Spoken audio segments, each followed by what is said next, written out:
Good evening and welcome along to NUFC Matters. It's Tuesday night, it's match night, and as always, I'm joined by Liam Kennedy from the Shields Gazette. Good evening, Liam. Evening, how's it going? Yeah, good, mate. Good to see you. Ready for our match day live. So if anybody can be bothered with sitting through some ramblings, me, Nathan, and a few other the chaps who join us, we are back on air at 7:05 tonight. We are going to be covering the game, and begrudgingly, me and Nathan have both paid the £10 to the Carabao Cup, which, to be honest, is I think is daylight robbery. Carabao Cup Live. You go onto their website, you get the option of buying a pass for tonight's game, and it's £10.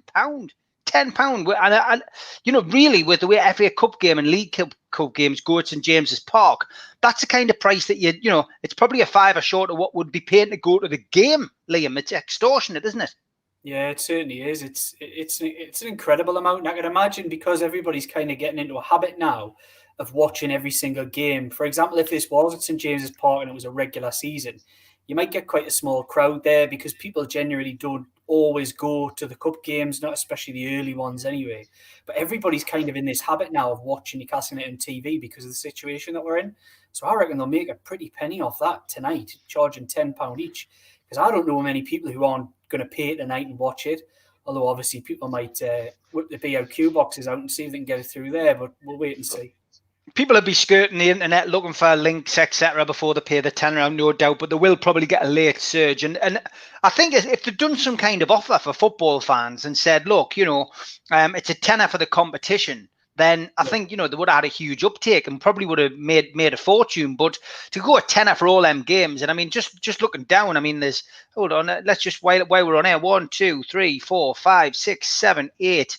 There's 8 games that are all up for grabs tonight. So I mean, that's a fortune Carabao are making. I just think it leaves another nasty taste in the mouth for football fans, and it's you know, it is just taking the proverbial out of them. So shame on you, Carabao. But yeah, I mean, we've got no option but to pay it, and if you want to watch the game. So as I say, anybody wants to tune in, Liam will be dropping in and out of the game. He's got obviously work to do with the Shields Gazette, but just a quick reminder again, 7:05 we're going live. We'll have the team news at 6:30, of course, with Liam. But we will be going live tonight and obviously just giving our views and comments on the game. And obviously you can chat and give us your views as it happens if you're watching it and you've paid the tenner. On to other things, Liam.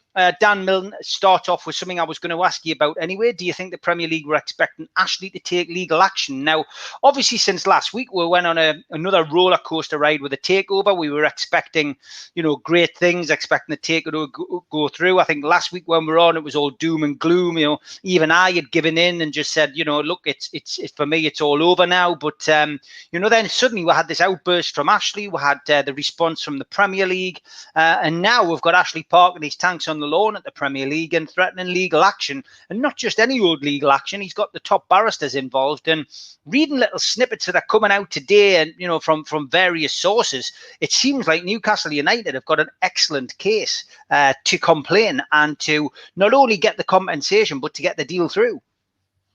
That's the thing that people asked. The question people asked initially when we realised Blackstone Chambers put that release out yesterday, putting the QC's names out there. I think everyone was kind of wondering, is this a compensation thing? Should we get excited about this? Is it something that, or is it effectively just to make up for losses that Mike Ashley feels that he's had, or is it even, as some have suggested, just to get answers out there? But that makes no sense, absolutely no sense at all. Why would Mike Ashley spend his own money, despite having already pocketed some money from the consortium as a non-refundable deposit? Why would he just want answers? I think he wants a lot more than that. I think it's quite clear.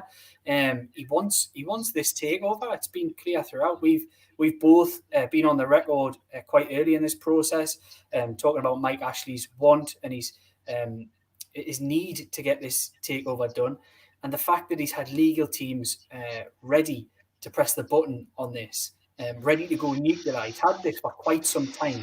It's not a case of he's just decided when he's ranted off last week, suddenly say, right, well, I'm going to get the best QCs in the country involved in this owners and directors test examination. He's had this ready for a long time, and I do believe he's not only threatening, I do believe that he will follow through with some kind of legal action. Of course, the caveat to all of this is legal action is time consuming and legal action is very, very expensive, especially when you're talking this kind of legal action with these kind of QCs, specialists in their game. It's not a cheap process and it will take time. So I would imagine that the Premier League, Mike Ashley, the consortium, everybody, if they could, would want to avoid legal action because this isn't what anybody wants. Surely there has to be some kind of compromise made in this process. Demands have to be loosened.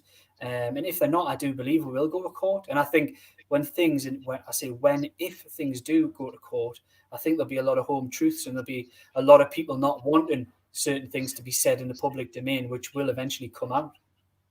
Yeah, I mean, it's going to be fascinating, and it's quite court cases obviously are something which we're all paying a lot of attention of. Amanda Staveley, of course, currently battling with Barclays, and that draws to its conclusion sometime next month. Obviously, another court case that's going on today, the corruption case between Valky and the Bain bloke, as Paul Shank says. But yeah, there's been some fascinating little sides coming out of that case, hasn't there? Yeah, it just adds another layer on top of what has been an absolutely remarkable sequence of events. I think it's quite obvious to anybody with half a brain out there that something wasn't right with that World Cup bid. Things aren't right with certain things that Qatar have done over the years, and I think we're probably going to find that out in court. PSG have had their problems, Qatar have their own problems. And there's been people high up in FIFA, high up in UEFA have also had their problems with these kind of things. So I genuinely think, I don't know if that has any bearing. Somebody asked me that question today on Twitter. They said, do the results of this have any kind of bearing on Newcastle United takeover? And I don't really believe they do, but it's certainly not a good look, is it? With the connections that these guys have, and that's as far as it's probably going to get with those kind of things. But everybody's eyes are all on anything that could be remotely related to the Newcastle United takeover, and rightly so. There's a lot of people out there, and this is one thing that sticks in my throat, Steve. I'm going to get it out there on this show. So there's a lot of people out there say, "I'm sick of this. I cannot believe I don't want to hear about this anymore." I get that, right? But do you want this takeover? Yes. And do you actually want to hear about this takeover? You might say no, but the answer is yes. The figures that if I write a story about Newcastle United takeover, and that's not why I do it, by the way. I do this to get the best information. Any information I've got, I want to give to you in any way, shape, or form that I can, whether it's on here, Twitter, or via a story. The figures that we get back is people are reading the stories, and they're reading them in their thousands and tens of thousands, these stories. So you obviously want to read about it. So stop saying you don't want to read about it, because it is out there. And if you want this information, you guys are going to it. So I'll keep writing stories as long as I keep getting information. I'm not going to be somebody who clamps up on the subject, because ultimately, although I might sometimes say, "Oh, not again," it's interesting. It's massive. It's bigger. It's bigger than the League Cup. It's bigger than an injury. It's bigger than Steve Bruce saying Andy Carroll's the best thing since sliced bread. This is the future. This is about generations of our football club's fans who've not seen anything but Mike Ashley. This is about generations to come who we want Newcastle United to be up there fighting. And this is about generations gone by who feel like their last chance of seeing Newcastle United successful is gone. So I think the takeover is very relevant, and I'm going to keep talking about it while you guys keep reading it. I wish some other journalists would shut up, mate, but that's for another discussion. Ross Alexander and Tom Dixon both asking similar questions, wanting to know if there's any more movement on transfer signings, whether there's any loan deals coming in, any more outgoings. And Ross obviously wants to know if there's any truth in the Tutor Sport article about talks between us and Milik. Look, I think that's something that the interest dates back quite a long time. To Milik, he's somebody that the Newcastle United scouting team have got quite a habit of scouting players then returning back to the same players. They do the due diligence on footballers. So it wouldn't surprise us if he's a name. He's not a name that had suggested to me that was on the transfer list this summer, but it wouldn't surprise us if he was, because he's been on that transfer list or that watch list for quite some time. Is he a player that I think will turn up at Newcastle United? Well, I'm going to put on record here, I'd be very, very surprised. They do want quite a bit of money, probably around sort of 15 to 20 million. Do I believe Newcastle United would shell out that kind on another striker in this window? I'd be very surprised, unless we see significant takeover movement. I think Newcastle United this window will primarily now be looking in the loan market, and I think any movement on that front will probably come towards the end of the window. Centre half is one that they're really keen to get through the door, having let Florian Lejeune go, and Fabian Shaw effectively. I don't like to use this, but transfer list is not transfer list, but effectively they would let him go if somebody was willing to put money down for him. So I think there is a want to strengthen in that department, and it might come as a surprise, it might not, but a second striker is also something that they're looking into. We've seen names suggested, and I think they're probably in and around the right calibre and level of player. Ryan Brewster's and others, fringe players at top Premier League clubs, are ones that kind of fall in Newcastle United's category. We've seen Michy Batshuayi go to Crystal Palace. He was a fringe player at a top club. I would imagine Newcastle United are looking in that kind of range of player. But I don't expect anything would really happen probably until later in this window. Say later in this window, it's probably, what is it now? It's only 3 weeks or so to the end of the window, but I think things will probably ramp up in the sort of final 10 days with regards to loans. But Newcastle are active in getting players out. We've seen this. It's another bizarre window in that sense, because we've seen just dillying and dallying, getting players out the door, and players just staying and being out the 25. We've seen callbacks, Saives and others in that situation. But we've actually seen some quite swift business in getting players out the door, albeit one of them, Lejeune, who there were some suitors for. And surprisingly, it sounds as though there were a lot of suitors for Yoshinori Muto, which wasn't the case at the start of the summer, but just seems to have developed, and he looks like he's heading off to Spain as well. But I think the other players that are on the list that will probably want to be out the door are just the usual names mostly. It's your Ashraf Lazars, your Henri Saives. I wouldn't be surprised if Jacob Murphy went back out. I wouldn't be surprised if Dan Barleza went back out. Beyond that, Christian Atsu's one. I've talked on here a few times.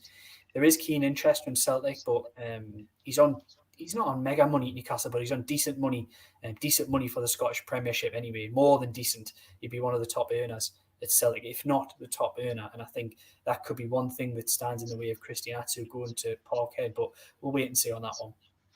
James Brown is asking if you've been behind closed doors to watch Newcastle. Have you been to any of the games, or have you just been working from home? Just working from home. Effectively, my duty on Newcastle United is to run the kind of blogs that I'll be running tonight. Obviously, I do press conferences whenever they're available, but no, I do the blog stuff. My colleague, Miles Starforth, has been in the game for 20 years covering Newcastle. So sometimes I have to bow to a little bit of seniority in that sense. And we only get one. This is the thing. It's only one per organisation. So ourselves, the Chronicle, all the nationals, it's one per organisation. So I'm hoping we might have a little bit of a lottery with Miles at some point, but he's in hold of the seat at St James's Park at the moment, and I have to just sort of bow to that. Question from Carl Roberts, clearly for you here. It says, is it true that you're behind the Mike Ashley Twitter account? Edward seems to think so. So are you behind it, Liam? No, but I think I know who is. I really do. Definitely not. The amount of people I've had messaging me over the last week. Is Steve Wraith that Mike Ashley account? It is. It might be Stove Roth. Is it him? Stove Roth, that's who it is. Yeah, Stove Roth. He was a legend, he was a legend, definitely. Some great stuff from him. Great stuff from him. He died off too quickly. Like, I think it was the same bloke who did it. But I think when you see people react to it in different ways, it probably takes it out of the Mickey take, and people, when you start reacting and having a bit crack with them and starting promoting it, it has the opposite effect. Yeah, but, I think hashtag NUFC. It's like, I think half the people on there should get different jobs in their own game. They should be in CID. It's incredible, like look at the semantics of this tweet. Look at the way that's been written, and that's. I'm like, I've honestly no idea. I've had people saying to me, "Is it you?" I'm like, no, I've got absolutely no clue. It's entertaining sometimes, all the same, but no, it's definitely not me, and it's definitely nobody that I know. Good stuff. That hopefully clears that up. NUFC News 24, good evening. He says, did you both see the company's house document of the 3.1 million bonus paid to the Premier League? Now, I saw it. I've got to be honest, everyone's going, wow, is that something to do with the takeover? Is it not something to do with his money paid back from TV? TV money, or is it? I don't know. I mean, what accounts did it come from, for starters? I haven't really looked into it, a great deal. Where's it from? What is it? Yeah, I was just sent a one-page document that without knowing the source is a very difficult thing to analyse. So it's not something I've spent a lot of time over. And to be honest, these kind of payments, you've got absolutely no way of finding out what without some kind of forensic financial analysis, which isn't really available. And as you can see, it isn't available on that kind of page to know what this payment was for, why it was paid. But obviously, people are speculating, and like I said before, everybody's looking into every single ounce of evidence that they can find out there. It's been an incredible pressure, incredible push from Newcastle United fans to really get to the bottom of this. But like I say, without any kind of financial forensic analysis of the accounts that it was taken from, and for you need a lot more detail than that to analyse it, then it's impossible to really know what it was, to be honest. Yeah, strange, but I'm sure it'll all come out in the wash. A lot of compliments coming in. Stephen Parker says, Liam Kennedy's a true journalist. I've never read a bad article from you, mate. A lot of people really appreciating your takeover stuff as well, so that's good. David Anderson says, is the lawyer's statement they are representing Mike Ashley for the rejection of the takeover under owners and directors test significant? Would they say this was the reason without seeing proof themselves it was rejected? Really good question, actually. I think a lot of what's been said in the last week, again, I'll go back to that word, semantics. It's all the way it's been said. We know, despite what Mike Ashley said in the way that he said it, there has not been an official outright rejection of this bid by the Premier League. They've confirmed that themselves. Yes, everybody may doubt the truthful nature of the Premier League, but that we do believe that is the case. There hasn't been an outright rejection, and that's why it's still continuing to roll on. The way that was written, it's interesting because you could say there has been a rejection, and I think that's kind of what Mike Ashley must have been getting at. There has been a rejection because there has not been a decision, and there hasn't been an acceptance of the documentation that has been put back forward to the Premier League to get this through. So I think it's all in the way that it's written, but it was certainly like throwing a bomb in last week. It really was. It was an incredible thing, unprecedented. I've never come across anything remotely like this, whereby we've got one of the member clubs of the Premier League threatening to take legal action, then pushing that through again against the governing body, which is the league. It's unbelievable, really unprecedented. And I think the bit that really stuck for me in Mike Ashley's statement last week was the naming of Richard Masters. That was really quite bit naughty from Mike Ashley, really, because he knows and his lawyers know exactly who makes the decisions in this. They know it's not really Richard Masters. Richard Masters is the front man, the chief executive, the chairman is behind that, and the rest of the board make this collectively. And I think it was a little bit. It wasn't a little bit. It was just amazing to see Mike Ashley be very particular with his words in that sense. There's been a lot of people picking up on lots of bits of that statement. The owners, the use of plural on numerous occasions in that statement has been something that has thrown more questions than answers. There's lots of it. I think almost we need double clarification. We need clarification of the clarified statement. We need to know what it meant. But I think in the coming weeks, I think we'll really get a sense of what's ahead, because we'll either see this legal wrangle sort of ramp up in the coming weeks. Could be the next 2 weeks to 10 days. You would expect things maybe will start to ramp up. Or I think we'll see everybody sort of come together around the table again and just really work out, can we get a decision out of this? Is there something we can do from both sides to maybe get something sorted? I'm a lot more positive this week than I was last week. Last week, it really was like a kick in the guts to me, what we felt midweek through last week. But let's be honest, in the grand scheme of things, not a lot has changed. A lot has changed behind the scenes. A lot's been going on. But what has really changed? The Premier League are yet to still make a decision, and they're still claiming they won't make a decision until everybody's back in the owners and directors test. We're not really any further forward or any further back than what we were at the start of last week, apart from the fact Mike Ashley's doing something that he said all the way through, and his people have been briefing that he will always do, is push through the thought of legal action. And that's what he's doing now. This is him starting. This isn't him going nuclear. This is him starting to ramp it up, not just a little bit, pressing a few buttons to get things kick-started. Yeah, this is basically what we discussed previously with John Woff when we interviewed John. You can find that on the channel. John was obviously part of the Magpie group. It's a bit like prevention of trade. It's like, it's preventing Newcastle from selling the football club. Mike Ashley clearly wants to sell the football club. He needs to sell it to help these other businesses in these COVID times where things aren't going well in the retail industry. He's obviously looking to buy other businesses that probably go out of go into liquidation or whatever. So Mike needs the money and he wants this deal because this is probably the last time he'll get such a big offer for Newcastle United. So Mike needs out and he'll do everything he can to get out. So definitely a case of watch this space. Hopefully things will progress quickly, but there's sure to be more bumps in the road and kinks in the road because nothing's ever easy with Newcastle United. Chris Cossey, with 10 minutes to go until the team gets announced, asks your views on Origi from Liverpool on loan. Another one that's been mentioned is a possibility. It's Byron. He seems to think that Holden as well. Is that still on? So, just those two. Those two potential signings. Is there anything in them? Do you think? I think Holden might still happen. I don't think it's totally out of the equation. The player was happy to come. It was a deal that was virtually sorted until Mikel Arteta obviously made the decision, which was purely his decision to hang on to the player. Now, there's a lot of time. I know it's only 3 weeks, but there's a lot of time. A lot of things can change between now and the end of the window, and he could well become available. If West Ham are going to offer $5 million front just to take him on loan, then I'd imagine Arsenal will be quite happy to push him there. And we've seen how horrendous they were defensively against us at the weekend. So it'd be no shock if they're going in for a player who's a decent Premier League performer, hasn't played a lot of football recently, but is a decent player. And it is an area that Newcastle United want to strengthen. Origi, on the other hand, was somebody who was very close to the Liverpool first team last season.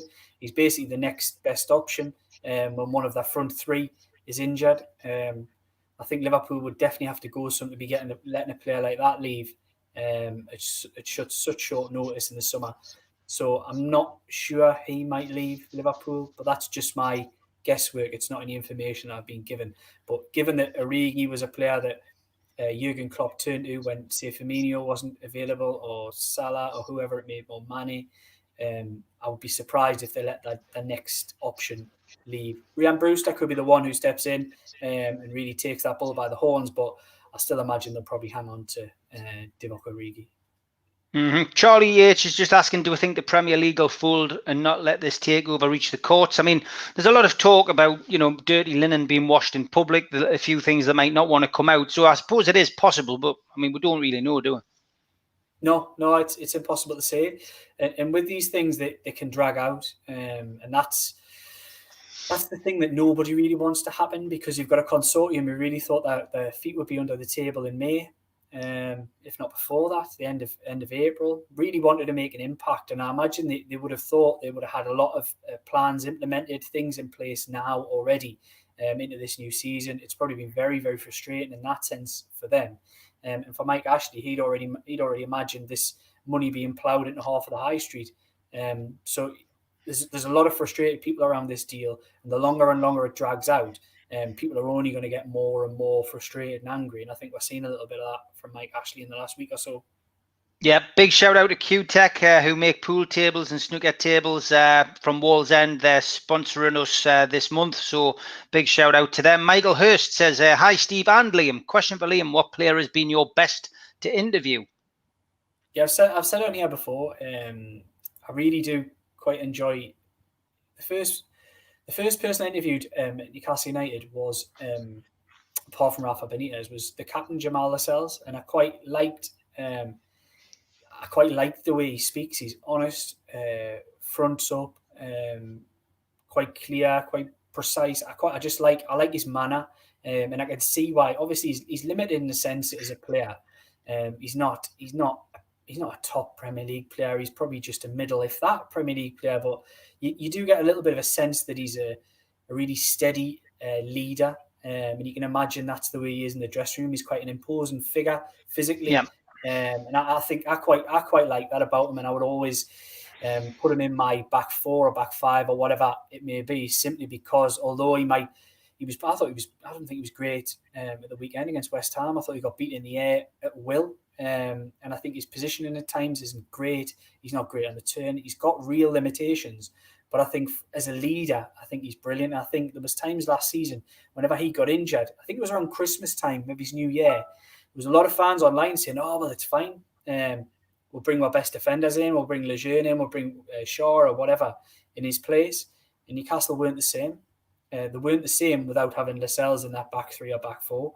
I think he's that key a player for Newcastle. And you get that sense from him when you speak to him that he does have those real leadership qualities, which can be quite rare. Even he's not the oldest of players, and you can see why a manager of the caliber of Rafa Benitez really stuck his hat on top of Jamal Lascelles because he had those qualities, and you could probably see that quite early. Yep, I agree. Couple of minutes' time, we'll have the team, so we will announce it.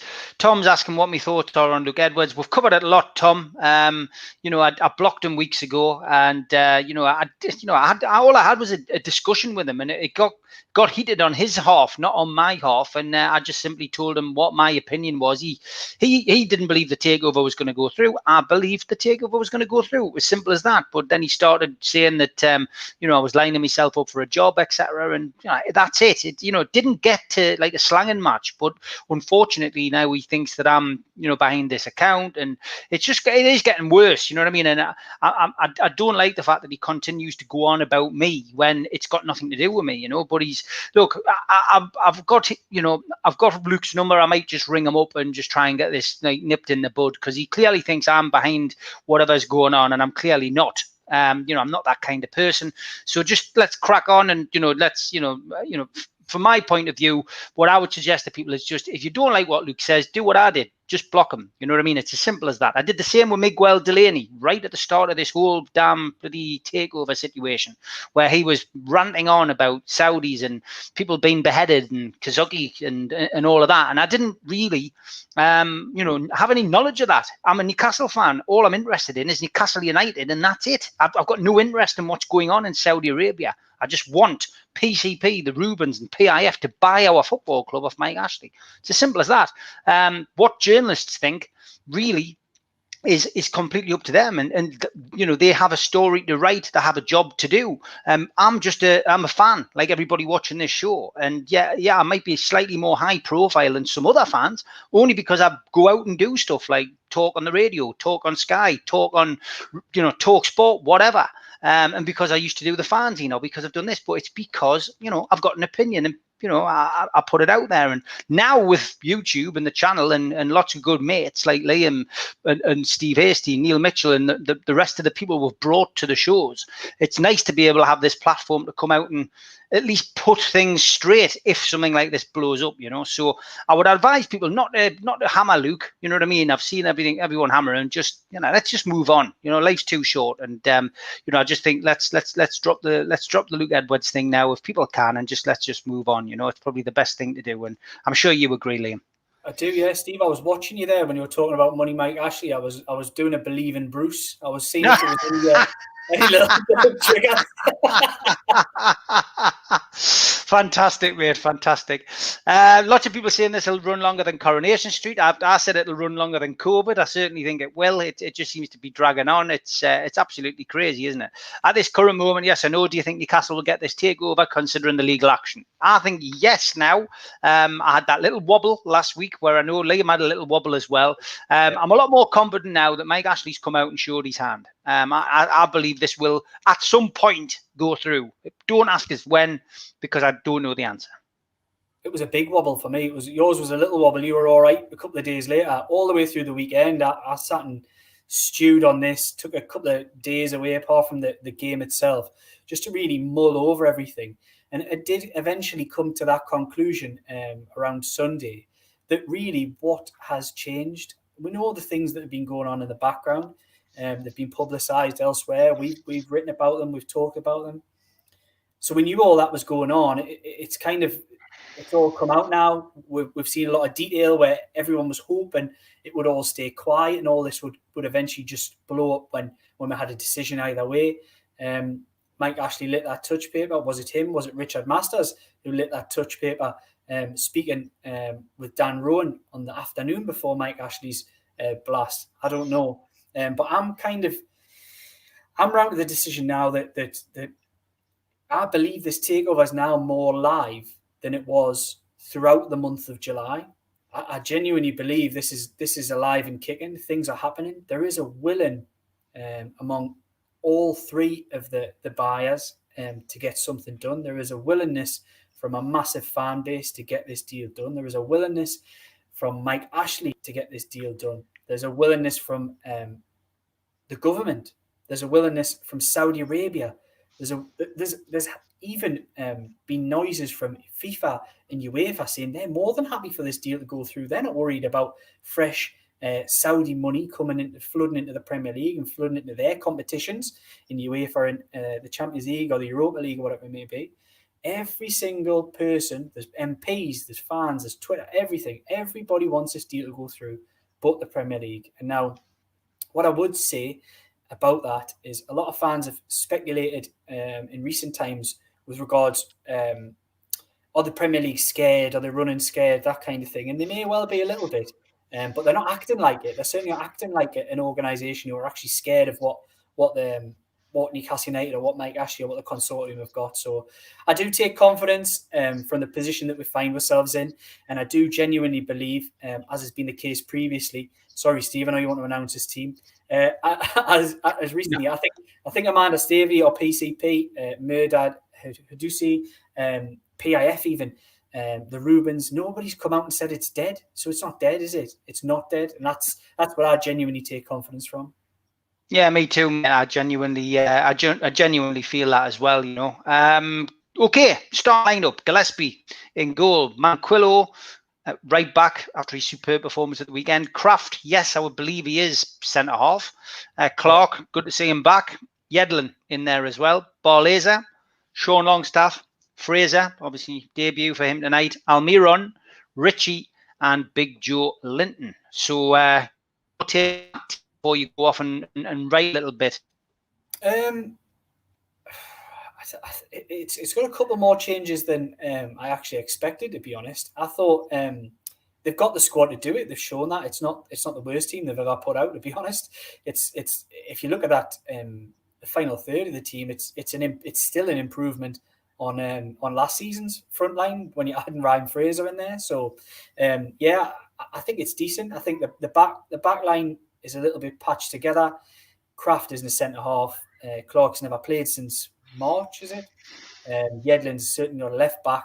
If that's where he plays, it could easily be the other way around. It could be Manquillo switched across the left because he's not my favourite player, but you know what? He's got certain talents about him and he can actually play both sides and do a decent enough job on both sides. It's easy to see why he was kept in around the squad.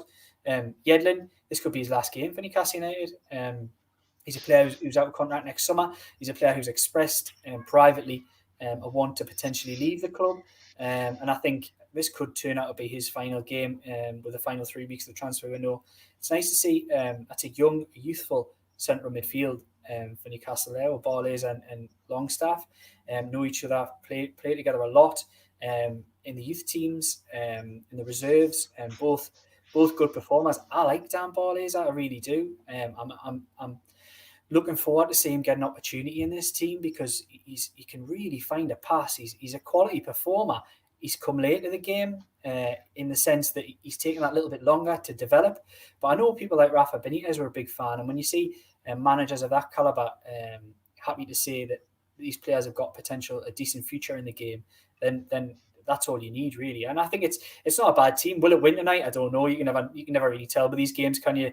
It's a pick 'em, really. I could easily see Blackburn's scraping a win against Newcastle, but that team, to me, look at that front line. You've got Fraser, who's come in, who's never played a game since March. He'll be desperate to get a good hour under his belt. Almiron dropped for the first game. Was an automatic pick last season. He'll have a point to prove. Matt Ritchie, all the talk about leaving this summer. He wanted to go at one point. Now he wants to stay. He'll have a little bit of a bit between his teeth if he doesn't already. He always does when he pulls a black and white shirt on. And Joe Linton's the big one. Are we going to see Joe Linton of last season, or we're going to see some fresh, new Brazilian centre forward? I want him to prove me wrong from last season. There would be nothing make me happier than eat my words and say he won't make it at this football club. I really want him to. Honestly, I'm willing him to go out and just go and bag a hat-trick the night. Go and make the manager make a decision and make him say, well, actually, I might play you up front with Wilson in the next game. Go and do it. This is a perfect opportunity. He's playing against lower league opposition. He played in the FA Cup against lower league opposition and bagged a couple of goals last season. So let's go and see you do it again. You've got a massive point to prove, massive, because you've proven nowhere near good enough to wear the number 9 shirt, nowhere near good enough to wear a black and white shirt, and certainly nowhere near good enough to be a club record signing at 40 million. If you'd signed Joe Linton, the Joe Linton of last season, if you'd signed him for 10, you'd think you'd wasted your money. So I would love to see him go out there and really prove a lot of people wrong. I don't want to see any players fail in black and white. I'm not saying he puts effort in and he was improved towards the back end of last season, but the quality just wasn't there. Hopefully, he's adapted the English game, and hopefully he's coming into this new season with some confidence and a little bit of something dug out from somewhere to just say, you know what, I'm going to shut all these lot up. I'm going to really prove myself in this division. Fingers crossed he does. As the Blackburn team as well. I know you've just got to go off and quickly write something, mate. So if you want to go and do that now, and I'll just get through some of these comments and let you catch up. Liam will be back in a couple of minutes. He's just got to go and put something up on the Shields Gazette website. So just bear with us and I'll get through your comments. The Rovers team, not many names that I've heard of. I've got to be perfectly honest. Kaminsky, Niambe, Lenahan, Williams, Bell, Travis, Rothwell, Holtby, Brereton, Dolan, JRC, some star players in there. So yeah, there's not really anyone you would imagine that you're going to be too worried about. And from Newcastle's perspective, this is a great opportunity to progress in this cup competition. Newcastle subs tonight are Darlow, Lascelles, Hayden, Hendrick, Murphy, Atsu and St. Maximin. Atsu, of course, Newcastle looking to get rid of him, so you would have thought he would play some part tonight. Wilson, Shelby and Fernandez are at the match. They're at St. James's Park tonight. They're actually in doing extra training, according to Lee Ryder on the Chronicles Twitter page. He says they're not in the squad, but it looks like they're doing a very intense session to keep ticking over. So that's positive, and from my perspective, having those players just in and around, when they're not playing is good. It's how you keep a team, a team together, I suppose. It's good to see. Mark Rowley says Premier League could be knee deep in owner and directors test with more takeovers if reports are correct. Yeah, that is the big worry for the Premier League. If the dirty laundry gets washed and certain things come out, then future takeovers could be an absolute nightmare. And we haven't mentioned it on the show tonight, but obviously Bill Bush walking away was a significant thing which happened again with the takeover this week. So that will be interesting. Paul Shanks just commenting on what Liam said about Joe Linton, basically saying Joe Linton will never keep up with Almiron and Fraser. Interesting to see what Joe Linton does. Like I said last Friday, I'm giving him a clean slate. Although the reaction of us all when we did Match Day Live on Saturday when Joe Linton came on was a picture. A lot of people commented about that. But we are doing Match Day Live again today. As I've already said, that's not very nice, George. Joe Linton couldn't control a dead pigeon. You see, last season I would have agreed with you there. But yeah, we are doing Match Day Live, which again is something we'll do. It's something which we'll try and do each game, up until things get back to normal. So tonight, 7:05, I'll be back online. I'm not sure who's joining us. That is always the beauty. Nathan is joining us. I know that much. Nathan, who was on Saturday, but there's a few of the other lads joining us at some point. I know Liam says he's going to dip in and out half time and at full time, but by all means, stay with us. We've actually paid the £10, the extortionate £10 to the Carabao to actually watch the game, and we will be giving our own unique commentary about the game. Bill Burnett says, Liam, no chance, mate. Joe Linton is useless. I see no Jedi here. Says first game of the season, give the bloke a chance. Yeah, that was my philosophy with Joe Linton. As I say, everybody knows, very critical of him last year, but I am going to give him a chance. Jason Carter couldn't get online for last weekend's show after the game, but well impressed. Hendrick was a breath of fresh air. Yes, he was. And he won our man of the match vote amongst everybody who was watching the game. Hendrick came out. I thought Lewis was man of the match. But Hendrick was very good as well. What a good debut. John O says, I wonder how Dickie Masters sleeps at night these days. He must be shaking in his sheets. Yeah, he'll have had a few uncomfortable nights. And of course, if you didn't catch the interview I did with Believe in Bruce, it's well worth a watch. Again, it's on our videos.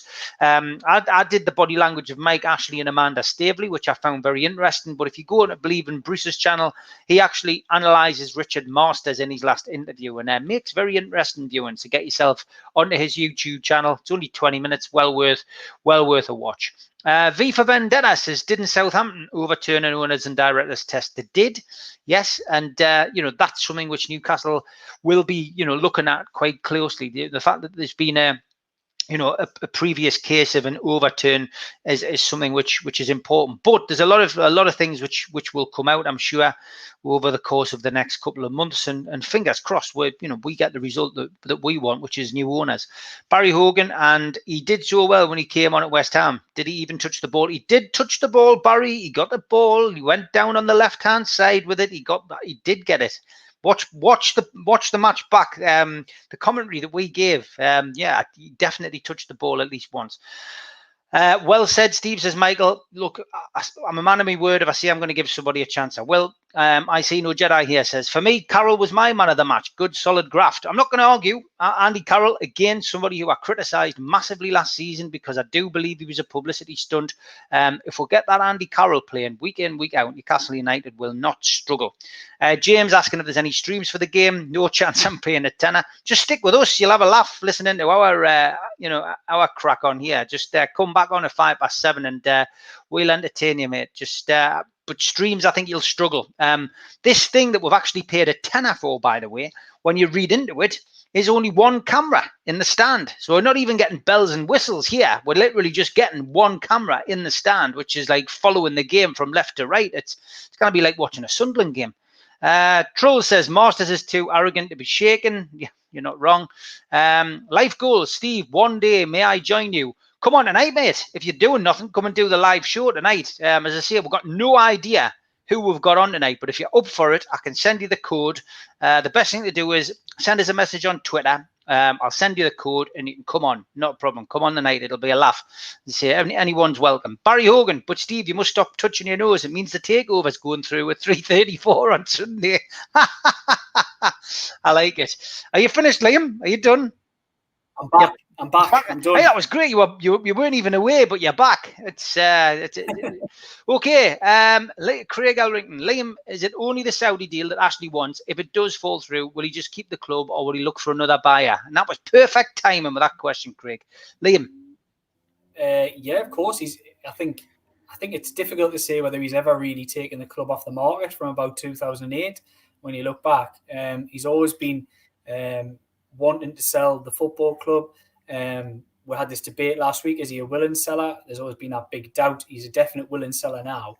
And he wants this deal. This is the only deal in the time that he's been put the club up for sale that somebody's met his asking price. Somebody's put the money down. Everything's been agreed. Every part of this deal is agreed. I took some stick on here for saying it was 99.9% done, but in terms of the deal itself, it's just awaiting a regulatory approval, really. So Mike Ashley doesn't want to turn to anybody else because he's never been this far down the road with anybody. He's never been even close. So obviously he wants this deal and he's pushing for this deal. But if he can't get this deal, I don't imagine he's going to sit there and say, right, well, I'm packing up and I'm not selling again. He will accept offers for the football club. Will it be for the same price? I don't think it'll be for a reduced price, put it that way. Even though the value of football clubs is so up in the air at the moment because of various TV deals, rebates, the future of the game, fans not being in, revenue streams, or being limited in some way, shape or form. I think I'm not sure he would accept less. I think he wants this amount of money because the big fear for him would be that because of all that uncertainty, would anybody ever come in and put 300 million down for a football club of Newcastle United size again? It's got to be a massive thing playing in his mind. This is why I've always wondered, has he got the appetite to really push for this deal? And it sounded behind the scenes that it was, and now I think in the last 7 days he's made it really public. He's gone right front and centre and said, right, well, I'm going to fight you for this because you've done wrong. And he's been shared in on a lot of the documents, the to and froing, and he himself and his lawyers, having pored over everything, genuinely believe that this takeover should go through. They don't see the problems that the Premier League seem to be presenting via their lawyers. But like I say, the Premier League must feel they're in a very, very strong position at the moment to really have the stance that they're taking. Because if you were an organisation who was really, really scared of what might come out initially, and you didn't think that people would walk away from this deal and forget about it, you would just say, right, come on, usher it through. Let's just do this behind the scenes quietly. Let's get it through and deal with the problems that came with it. They don't seem like an organisation who are scared. And the little bits of information that I've had over the last, since the end of July, since the pullout, was that the Premier League feel they are desperate for this to be uncorked because they really want to have their say on what really has gone on. But you know what? Let's do it. I'm really interested to hear what you've got to say. And if it turns out that you've got a valid case, then tell everybody and let's all hear about it.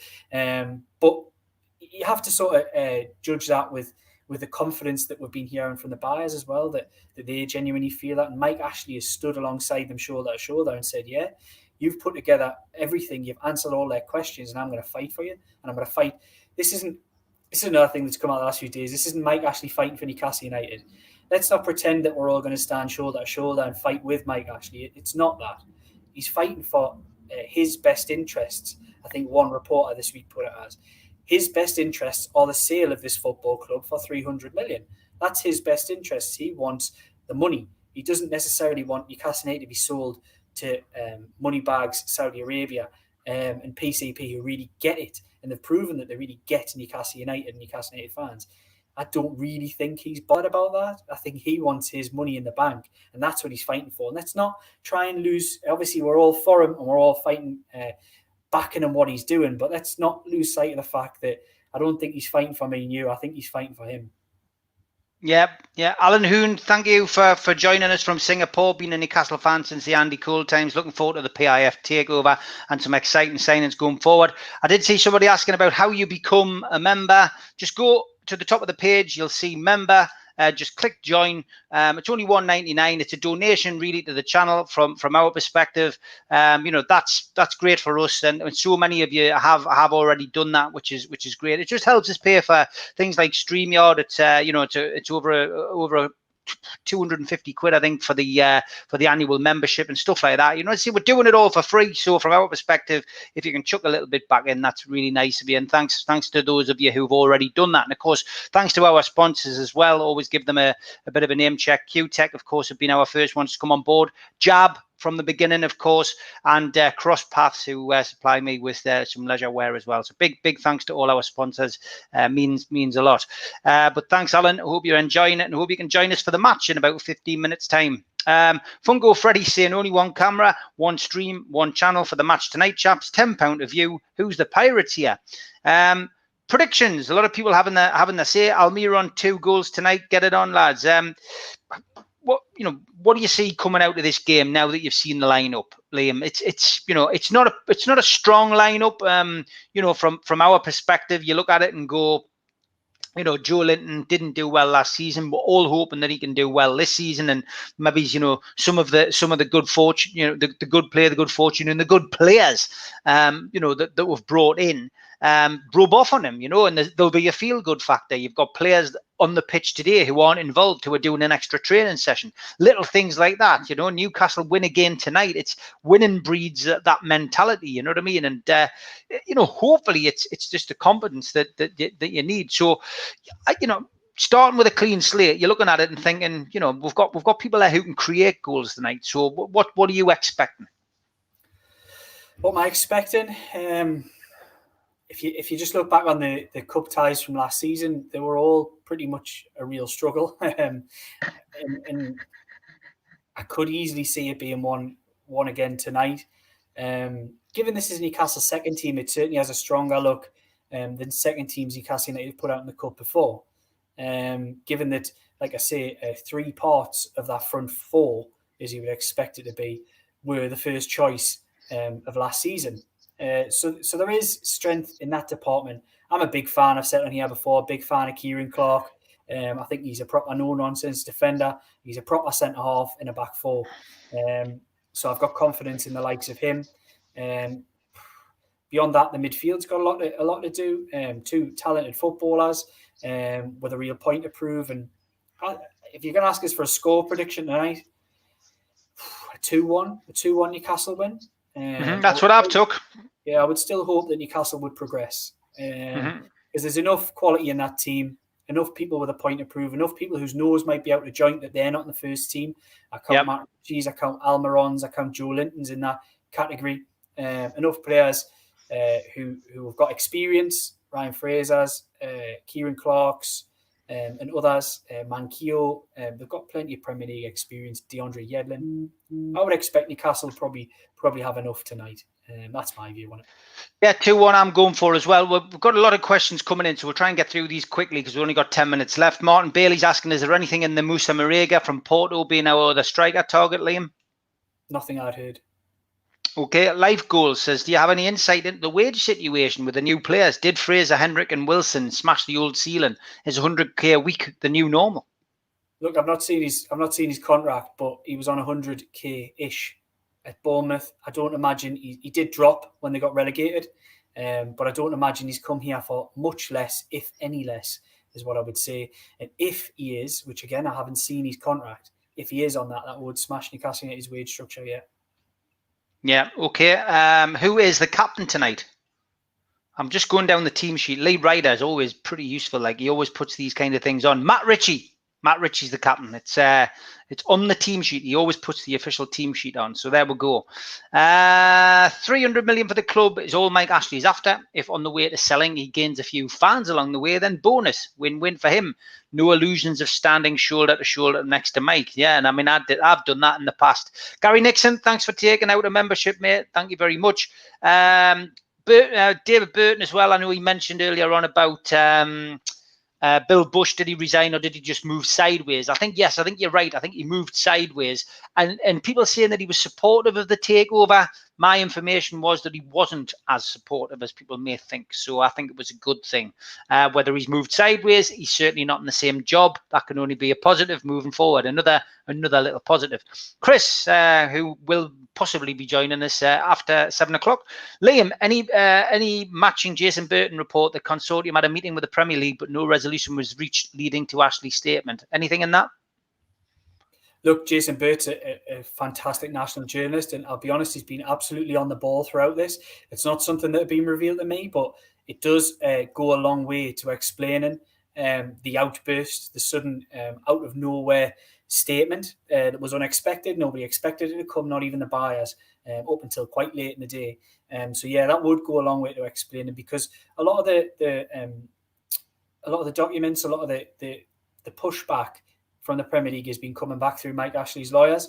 So it's no wonder that he's been getting fed back information and has been getting quite frustrated with some of that. So I think it's all added up in the process. Yeah, okay. What did you think of the first day in court for the PSG owner, says John? I'll keep that short. I wasn't in court, so I'm not going to comment on that. Love it. David Little, how is West Ham worth 350 million? And we're talking about Ashley may have been having to ask for less in the future. They don't even own their own stadium, or they don't even have their own stadium, sorry. Yeah, it's London, isn't it? They're the 4th biggest club in London. Everyone goes on at West Ham, some kind of massive club. They're really not. Not in my eyes anyway. And I think, I think it's London. We can't hide away from the fact that it is a massive pull for foreign footballers in particular, not necessarily ones from this country. And that just adds value. It's where foreign investors would prefer to buy football clubs. West Ham at 350 million, I know for a fact they were asking up only 12 months ago, asking a lot more than 350 million for that football club. So they've definitely come down somewhat. And I think that's probably been reflected in the fan mood, the general bad feeling around the football club, the moves recently they've made this summer. There's just a really bad smell about West Ham, I would say. And unless they do get new owners, and if they continue in the manner that they have, and with the manager that they have and the squad that they have, they've got a real soft underbelly, West Ham, and I could easily see them get relegated this season. Yeah, me too. Chris Hall says, hi, Stephen Lane. Great show as always. Can't wait to see Dan Barlaser start. Carl Foreman, thanks for taking the membership out, mate. Much appreciated. Jason Carter, sorry if it's already been discussed. I'm miles behind on news. Any rumours on more players coming in? Is there anything definite, do you think, on the cards? I mean, a lot of people mentioning Troy Deeney, Nathan especially, who'll be joining us in 10 minutes for the match day live. It's one of those players you'd love to see come in. Any nailed on ones, do you think? I don't know anything about Troy Deeney, but what I would say is that he's another player who's on big wages. He's on 100 grand a week, reportedly, at Watford. Do you really think Newcastle United would shell out after what they've done already this summer? I think someone like a Troy Deeney as a second option would probably be a step, if not 10 steps too far. I suspect, as I mentioned earlier, that it'll be loan deals that Newcastle United look at, unless we see any major movement on the takeover front. I'd like Deeney in. I've got to be honest. I think it would be, again, I know he's not a long-term signing, but, I just think it just gives you a different angle. But I'd love them to bring another centre-forward in, a goal scorer, and it's definite. Barry Pearson, thanks, mate. Thanks for joining. Jonathan Young comes up with a great solution regarding the £10 to watch the game. Invite 5 mates around, £1.67 each. Bargain. I've got to find 5 mates. That's the problem. Like it's not easy either when you got 2 kids in the house who are both girls and both demanding your attention, and they'd be in and out. It'd just be an absolute nightmare. But yeah, good idea. Good idea. If that's what you want to do it. So we're coming to the end. I know Liam's got to get off and start prepping for the game. But I'll send you the other link, Liam. It'd be good to get you on at half time and at full time just to give us your roundup. So I'll send you the link, and it would be good to get you on, mate. Yeah, I'll definitely come on. I'll do a little 5 minutes half time, and probably give me maybe. How long are you on after the game? Just 5-10 minutes, yeah. I mean, obviously it might go to penalties because it has to be finished tonight, so we'll wait and see. Last question for you: who's shelling out the money for the transfers? Newcastle United. Yeah, you see, you should be a politician, not a bloody journalist. Ross Alexander, thanks for joining me. Another YouTube member. I'm going to have a quick 10-minute break. Get myself a cuppa, get myself a pint of water, and we'll be back with Match Day Live, which was me, Chris, Nathan, and Adam certainly are going to be on. Liam's going to be dipping in out. Match Day Live versus Blackburn in the Cup. Join me back in 10 minutes time on the channel. Liam, I'll see you later, mate. Take care. Thanks for coming on. Hopefully we'll be 2 or 3 up by then. Fingers crossed. Cheers, mate. Bye-bye.